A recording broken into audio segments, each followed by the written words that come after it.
Agora que já conhece estas taxas, venha descobrir as outras vantagens do nosso crédito à habitação. Disponível no Crédito Predial Português, nos bancos Pinto e Souto Maior e Tota e Açores. O crédito mais perto de si.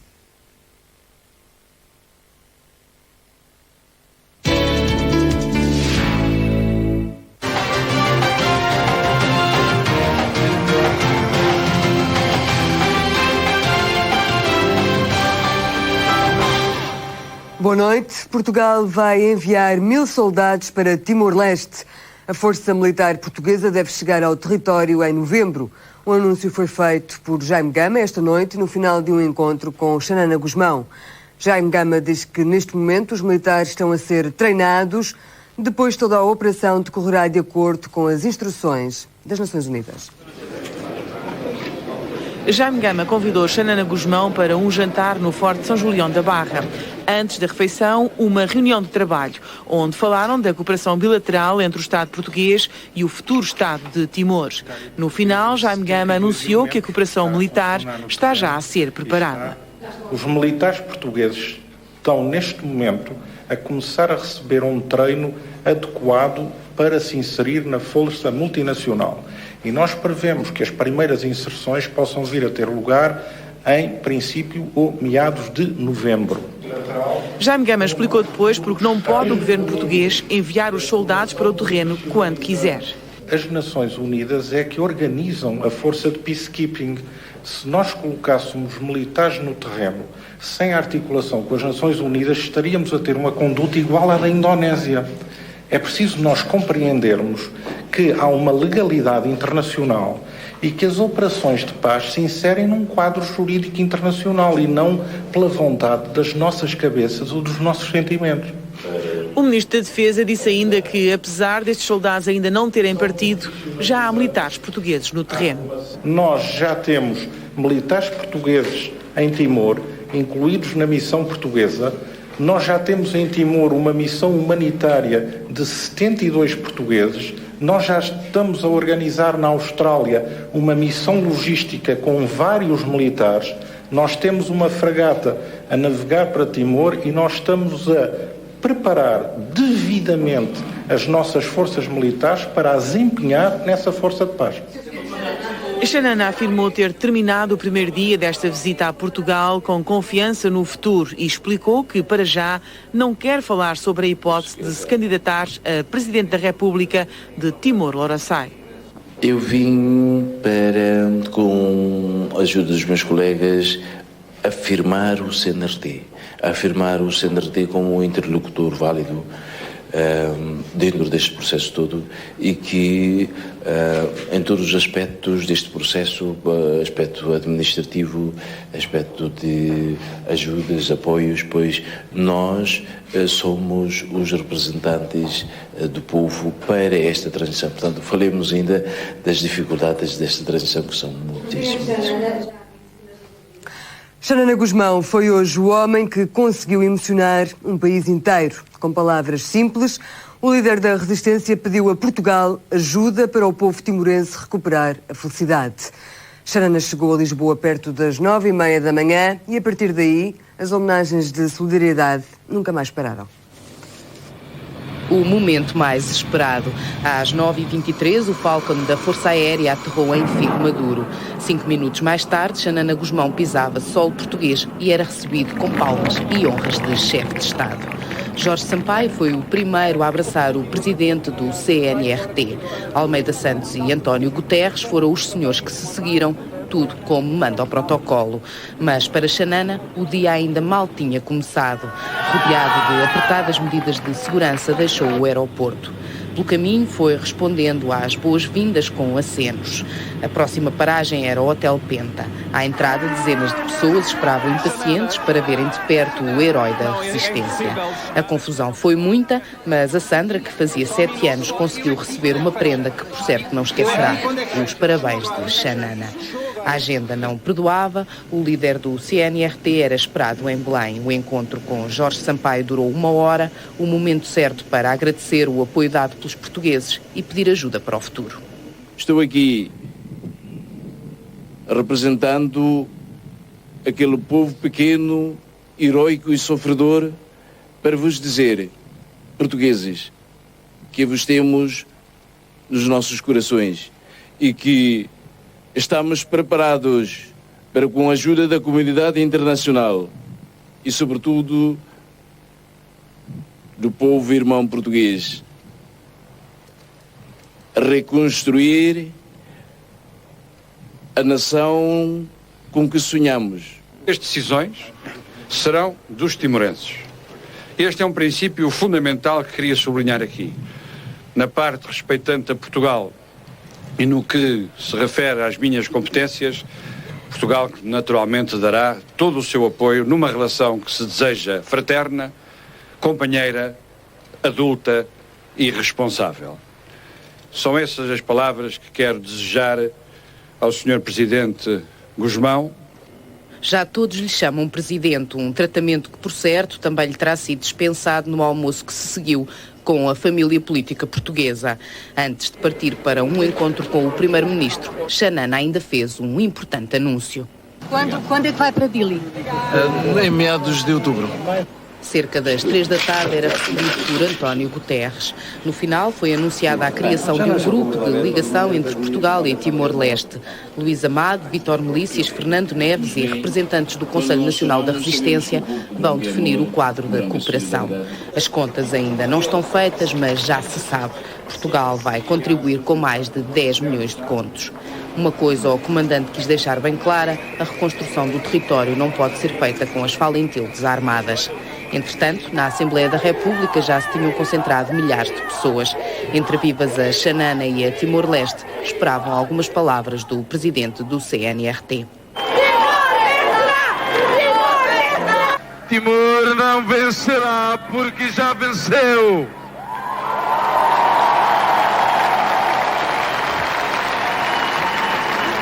Timor já venceu e vai continuar a vencer. A resposta da multidão não se fez esperar. A partir de agora, e no que toca a Timor, o verbo vencer é conjugado em todos os tempos. Timor já venceu! Timor já venceu! Timor já venceu! Timor já venceu! Dentro da Assembleia, na sala do Senado, Xanana comoveu-se. O líder da resistência foi aplaudido de pé, mas mais do que palmas, recebeu dos representantes dos partidos políticos a certeza de que Timor é uma causa dos portugueses. Mais um passo de uma longa jornada em que Xanana foi literalmente esmagado pela solidariedade dos portugueses. Porventura, a mais esgotante, mas também a mais emocionante das cerimónias. A memorável sessão, como lhe chamou Almeida Santos, ficou marcada por uma verdadeira onda de emoção. Muito mais que os discursos e quaisquer formalidades protocolares. Isabel de Castro, do Partido dos Verdes, aludiu ao sofrimento do povo maubé. Para nós verdes, a solidariedade para com Timor é urgente. É a urgência do imperativo da própria sobrevivência deste povo. Sejamos, pois, capazes de a cumprir para que em Timor-Leste o sol nascente se transforme na nação de Timor-Leste. Carlos Carvalhas tratou Xanana por companheiro e elogiou a sua coragem. Em sintonia com os generosos sentimentos solidários do povo português, saudar na sua figura todo o povo de Timor-Leste e o seu impressionante exemplo de coragem, determinação e confiança no futuro. Silvio Servando, do PP, destacou a capacidade de amar. Quero apenas destacar essa condição absolutamente única com que um homem de quem muitos esperariam ódio pelas atrocidades sofridas, de quem muitos esperariam revolta pela injustiça vivida, vingança pelas reiteradas torturas feitas ao seu povo, brindou o mundo, ensinou o mundo, comoveu o mundo com as suas palavras de reconciliação, de amor, de paz e de perdão. Durão Barroso lembrou a amizade. Ao contrário do que nos diziam esses adeptos da chamada Realpolitik, as coisas nem sempre são o que são. As coisas são também aquilo que os homens querem e aquilo que os homens fazem. E nós podemos, com a nossa vontade, mudar o mundo para melhor. Essa foi a lição do povo timorense. E Francisco Assis, o combate. Com que grandeza enfrentou os que o perseguiram e prenderam. Com que dignidade revelou estar à altura dos acontecimentos excepcionais que lhe tem sido dado viver. A tranquilidade, a serenidade e a sabedoria que manifesta constituem a melhor das garantias quanto ao futuro do povo de Timor. Como Filho de Deus, Almeida Santos pediu a palavra para assinar uma das mais fortes tiradas da tarde. É próprio das pátrias nascerem com dor, e os patriotas de Timor ainda não haviam esgotado o cálice do seu martírio. Já se avistava no horizonte a pátria da promissão, mas muitos mais teriam de morrer à vista dela, tudo porque os assassinos indonésios ainda não haviam saciado a sua sede de sangue. Guardado que estava o melhor bocado, numa constante procura das palavras certas, a palavra de um homem grande. Eu sinto-me pequeno, mesmo pequeno, neste oceano de carinho e de amor que concedeis ao povo de Timor-Leste. Sinto-me pequeno porque não sou o herói.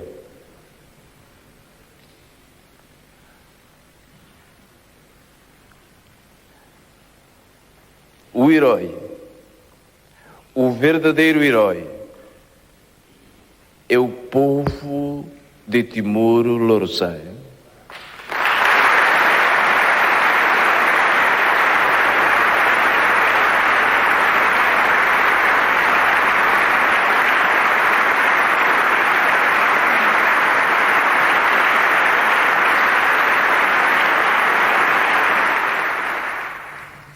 Durante a tarde, Xanana Gusmão e António Guterres concordaram em criar um grupo que vai estabelecer a cooperação entre os dois países. Para já, Portugal vai contribuir com 10 milhões de contos para a reconstrução de Timor-Leste.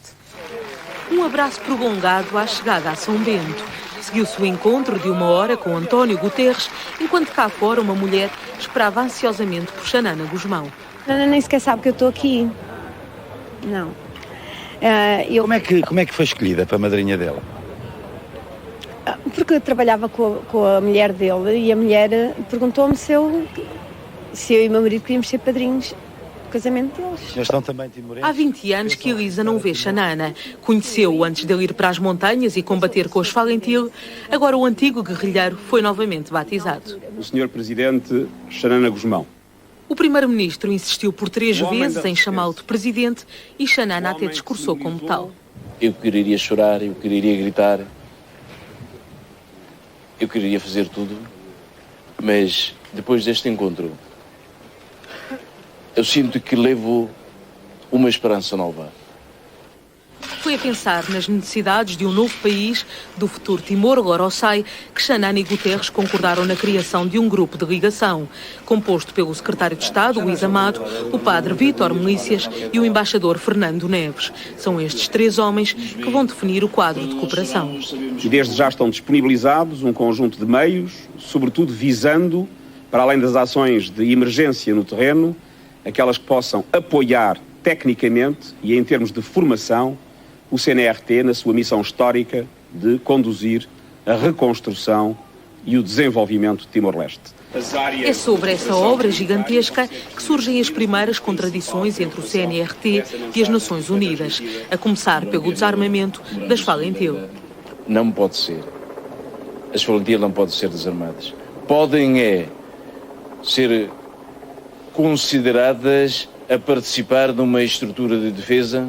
Portanto, não tem sentido se nós ficamos de lado a olhar para a ONU a administrar Timor. Ou seja, o modelo de gerir Timor neste período de transição ainda está em aberto, assim como o orçamento que o governo português vai dedicar ao território no próximo ano. Os 10 milhões de contos iniciais vão ser ultrapassados. Timor-Leste ou Timor-Leste será o 8º país de língua oficial portuguesa. Marcolino Moco, o presidente da CPLP, recebeu hoje Xanana Gusmão e fez um voto para o futuro. Espera ver o líder da resistência na cimeira de chefe de Estado, marcada para julho do ano 2000. Já anoitecia quando Xanana chegou à sede da CPLP. À porta, aplausos das pessoas que esperavam para o ver. Lá dentro, Marcolino Moco chamou herói a Xanana e assegurou-lhe que a comunidade dos países de língua portuguesa dará um contributo para o futuro de Timor. É esta comunidade, jovem mas firme, que espera por Timor-Leste, o 8º país irmão, que será recebido de braços abertos, apesar de cá já estar dentro. A política também é feita de sonhos. E eu quero confessar que de certeza não é só meu. Gostava que na próxima cimeira do chefe de Estado e do Governo, marcada para julho do próximo ano em Maputo, Timor-Leste entrasse para a comunidade como Estado livre e independente.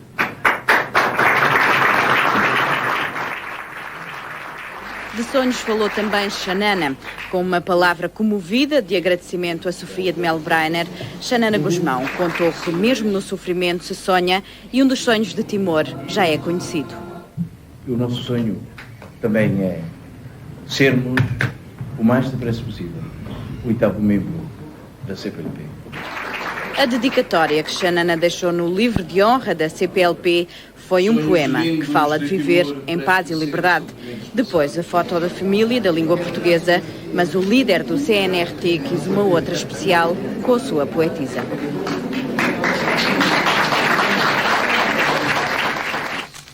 Ao mesmo tempo que estes encontros decorriam, a cidade de Dili voltava a arder.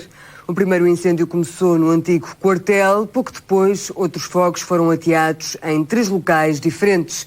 A combater as chamas estiveram bombeiros portugueses. As chamas regressaram a Dili. Este é o departamento do Ministério dos Assuntos Religiosos. Enquanto a violência do fogo consumia o edifício, uma família vizinha tentou desesperadamente salvar os seus poucos haveres. Algo possível graças à intervenção dos jornalistas, já que as tropas da Interfet permaneceram impávidas e serenas a assistir ao incêndio. Em simultâneo, ardeu a antiga esquadra da polícia, um edifício construído por Portugal. Este fogo representou a primeira intervenção dos bombeiros portugueses na capital timorense, uma presença que agradou aos populares. Foi um serviço muito mesmo ideal, porque, olha, já com um edifício todo quase destruído, mas ainda tem aquela, como que se diz? Aquela vontade de querer salvar ainda um edifício. Todavia, os meios são escassos. Há 3 pronto-socorro ligeiros e 15 homens, mas falta uma viatura com capacidade de armazenamento de água. Necessitávamos fundamentalmente neste momento de um autotanque, que há perspectivas de ser atribuído um autotanque, talvez até pela própria Austrália, para que a gente consiga constituir aqui um corpo de intervenção como deve ser. Enquanto a situação não melhora, prevalece pelo menos a boa vontade dos bombeiros. Apesar de já não haver muito mais para arder em Dili, a presença dos bombeiros portugueses vem restaurar um pouco de confiança e talvez salvar o que ainda está de pé. Manuel Santos e Daniel Catalão, a RTP em Dili, Timor-Leste. A Interfet descobriu hoje em Dili mais provas dos massacres feitos pelas milícias e militares indonésios. Uma carrinha com 9 corpos carbonizados, imagens de horror que testemunham a violência praticada contra os timorenses. A reportagem é do enviado da RTP, António Esteves Martins.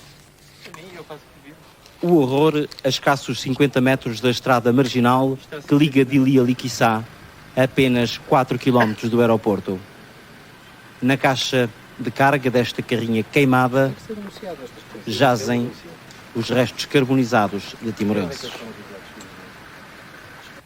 São os restos de 9 pessoas, uma vez que é possível identificar aqui claramente 9 crânios queimados. De acordo com as nossas fontes, as vítimas teriam sido vítimas da polícia indonésia, assassinadas em Dili, transportadas até aqui, a 5 km do centro da cidade, onde ocorreu este macabro espetáculo, destinado essencialmente a eliminar vestígios.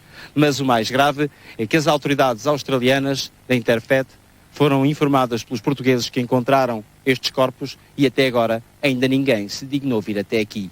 O que significa que, uma vez mais, há muita urgência em iniciar investigações e, sobretudo, instalar desde já um tribunal para julgar os crimes cometidos em Timor-Leste. António Esteves Martins e Manuel Santos, RTP, Dili. 2 elementos das Falentil foram detidos em Dili pela Interfet. Os guerrilheiros transportavam armas quando foram surpreendidos pelas tropas. Em Los Palos, do outro lado de Timor, os gurkas dispararam hoje os primeiros tiros para dispersar milícias que que estavam a intimidar cerca de 2.000 refugiados. É a primeira vez que tal acontece desde que a força multinacional chegou ao território. 10 dias depois de pisar em solo timorense, a Interfet disparou os primeiros tiros em Los Palos.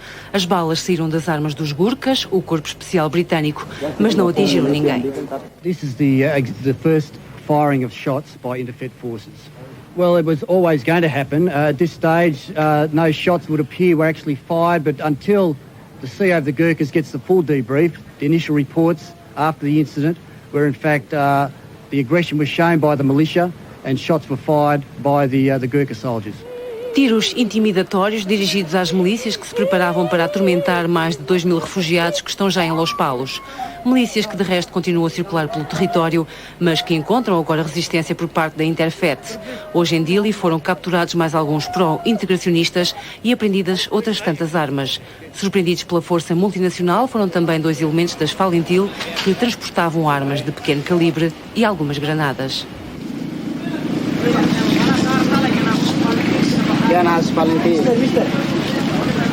Anybody with weapons, either militia or Falantian, whoever it is with a weapon, will disarm and we take them to the headquarters and we'll investigate more detailedly. O rastro de violência parece não ter limites em Manatuto e em Los Palos. Nesta última cidade foi descoberta pela Interfet uma cela de tortura. There was a room that they put young people inside.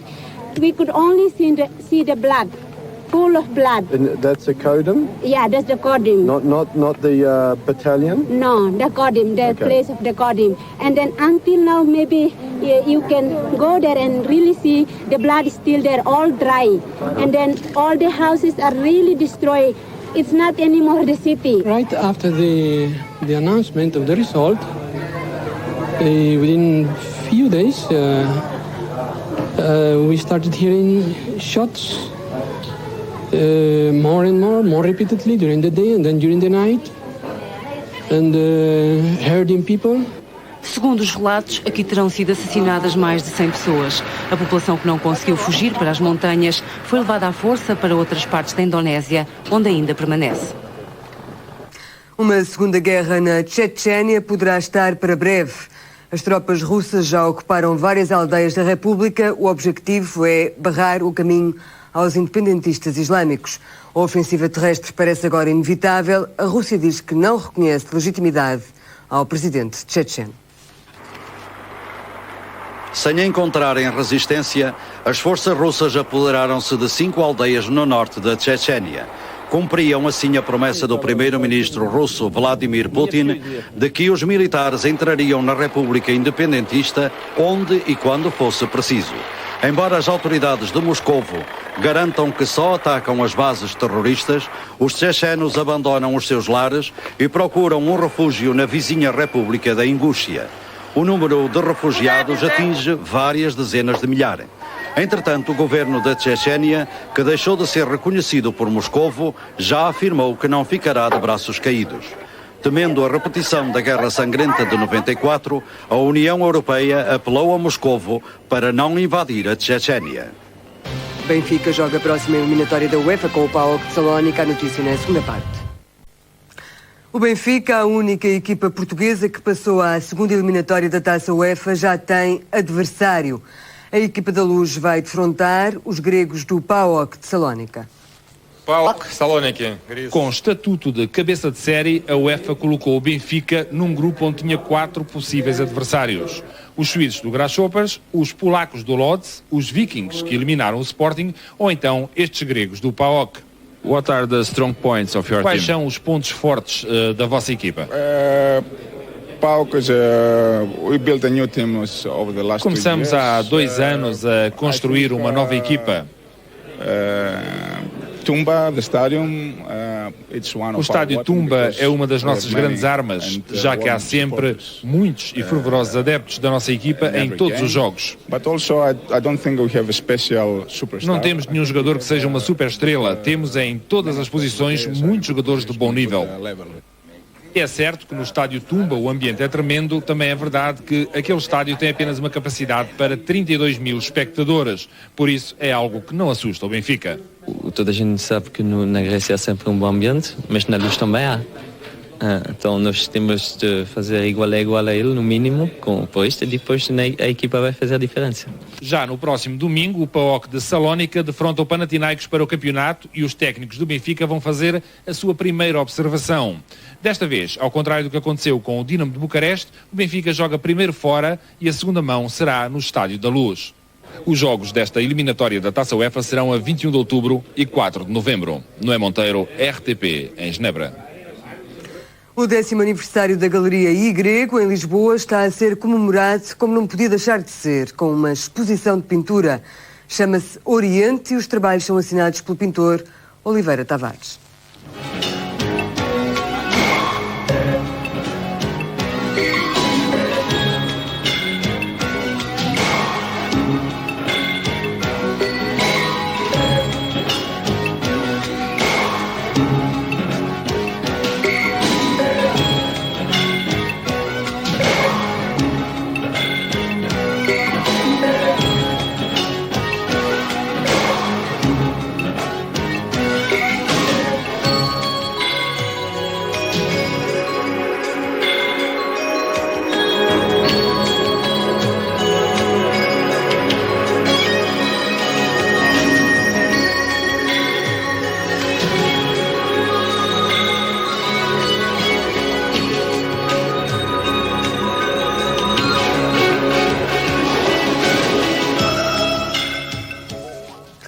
O 24 horas termina aqui. Tenha uma boa noite. Até amanhã.